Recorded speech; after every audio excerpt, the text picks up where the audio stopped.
Bonjour, nous sommes le dimanche 9 février 2025 et le sujet est l'artiste guadeloupéen Blo qui a dépeint Emmanuel Macron sans le reste de son corps, juste sa tête. Attaqué dans ma liberté d'expression, l'artiste qui a peint Emmanuel Macron décapité réagit à sa plainte.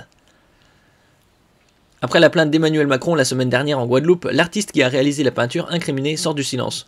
Je ne me sens pas du tout menacé, j'ai vu la convocation, j'ai compris les raisons, entre guillemets, déclare Blo, cité par nos confrères de la première.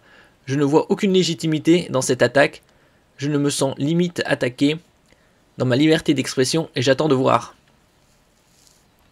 Et donc l'œuvre s'appelle Non-lieu. Et ça représente un homme vêtu d'un drapeau guadeloupéen avec la tête de Macron brandie dans les airs. Un tableau directement inspiré par la crise sanitaire du chlordécone qui ravage l'archipel des Antilles. Le peuple qui se débarrasse de son bourreau. Cette peinture symbolise le pouvoir du peuple guadeloupéen, le peuple qui reprend sa souveraineté, poursuit Blo. C'est vraiment un symbole, le peuple qui se débarrasse de son bourreau, qui se met debout et qui revendique sa souveraineté. Et ici on peut voir l'image, le tableau. Il paraît que l'Élysée porte plainte contre le collectif et contre moi pour ce tableau. Il paraît qu'un juge veut m'entendre à son sujet. Pourtant, tout est dit. Hashtag art, liberté, Charlie Hebdo, je suis Charlie.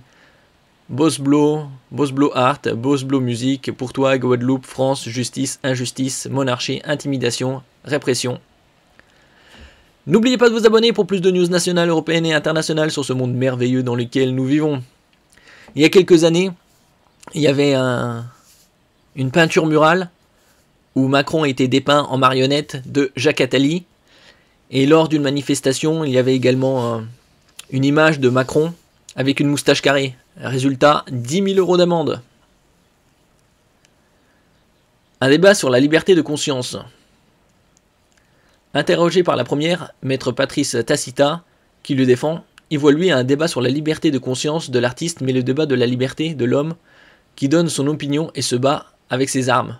Il est évident qu'à aucun moment, personne n'a eu la volonté de porter atteinte physiquement au chef de l'État.